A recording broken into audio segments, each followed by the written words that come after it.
Can you tell कौन सा chocolate bar सबसे छोटा है? तुम्हें लग सकता है नंबर 2 छोटा है, पर एक्चुअली नंबर 2 और 3 दोनों सेम साइज के हैं। दोनों नंबर 1 से 25% छोटे हैं।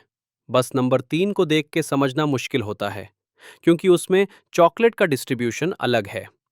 यही छुपा हुआ तरीका होता है जिससे हमें पता ही नहीं चलता कि प्रोडक्ट्स छोटे हो रहे हैं। ये श्रिंकफ्लेशन हमारे सुपरमार्केट्स में हर जगह फैल चुकी है। तो प्रोडक्ट्स छोटे क्यों हो रहे हैं? मुझे एक पुराना कैडबरी क्रीम एग मिलता है, 2 से 3 साल पुराना, और ये है इस साल वाला एग। देखो खुद अमेरिका, स्टैंडर्ड वर्जन क्लियरली छोटा हो गया था, पर कैडबरी के एफएक्यू में लिखा था, साइज चेंज नहीं हुआ, आप बड़े हो गए हो। श्रिंकफ्लेशन एक कॉमन इकोनॉमिक ट्रिक बन चुकी है। 2012 से 2017 के बीच यूके में 2519 प्रोडक्ट्स छोटे हो गए बिना प्राइस बढ़े, और एक पूरा रेडिट थ्रेड बना हुआ है इन चेंजेस को ट्रैक करने के लिए। एक ने अपनी 2 सूप कैंस कंपेयर की और नया वाला क्लियरली छोटा था। डोरिटोस के ओनर फ्रीटो ले को जब लोगों ने कॉल आउट किया, उन्होंने एडमिट किया कि उन्होंने पैकेट में चिप्स कम कर दिए। उनका रीज़न था, हमने थोड़ा सा निकाल दिया ताकि सेम प्राइस मेंटेन हो और आप चिप्स एंजॉय करते रहो। एक और सिमिलर टैक्टिक होता है स्किमफ्लेशन। इसमें वेट और प्राइस सेम रहते हैं, पर इंग्रेडिएंट्स की क्वालिटी कम हो जाती है। कंपनीज ऐसा क्यों करती है? इन्फ्लेशन के चलते इंग्रेडिएंट्स और रिसोर्सेस महंगे हो जाते हैं। अगर कंपनीज प्राइस बढ़ा दे, हमें पता चल जाएगा और हम चीपर ब्रांड ले लेंगे। इसलिए वो प्राइस सेम रखते हैं, पर प्रोडक्ट की क्वांटिटी कम कर देते हैं। हार्वर्ड स्टडी कहता है कि लोग प्राइस चेंज को क्वांटिटी चेंज से ज़्यादा नोटिस करते हैं, इसलिए कंपनीज को फायदा होता है।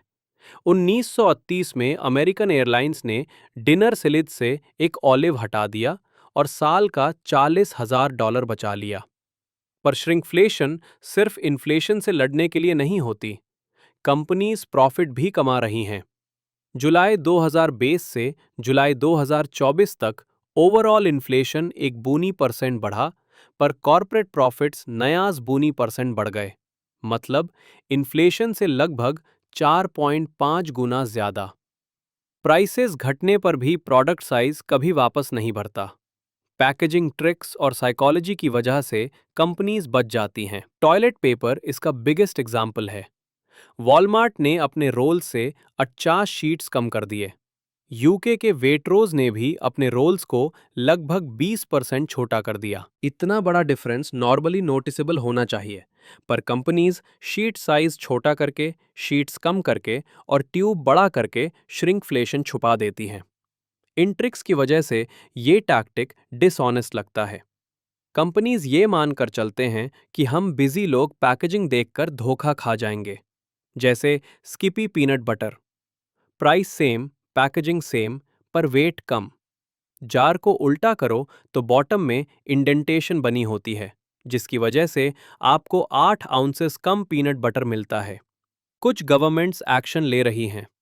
फ्रांस ने रिटेलर्स को श्रिंकफ्लेशन लेबल करना कंपलसरी कर दिया और कंट्रीज फॉलो कर रही हैं। पर यूके के पार्लियामेंट्री इंक्वायरी में कुछ पॉलिटिशियंस ने जस्टिफाई भी किया। चॉकलेट बार्स छोटे होने से हेल्थ बेनिफिट भी हो सकता है। तो आप कैसे बचा सकते हो खुद को सेम प्राइस लेस प्रोडक्ट से? प्रोडक्ट प्राइस को इग्नोर करो, यूनिट प्राइस चेक करो। पर आउंस, पर शीट, पर सर्विंग, यही सच बताता है। श्रिंकफ्लेशन को सोशल मीडिया पर कॉल आउट करो। श्रिंकफ्लेशन जल्दी कहीं नहीं जा रही, पर अगर हमें इसकी नॉलेज हो तो हम बेटर डिसीजंस ले सकते हैं, बिना धोखे के। Thank you for watching.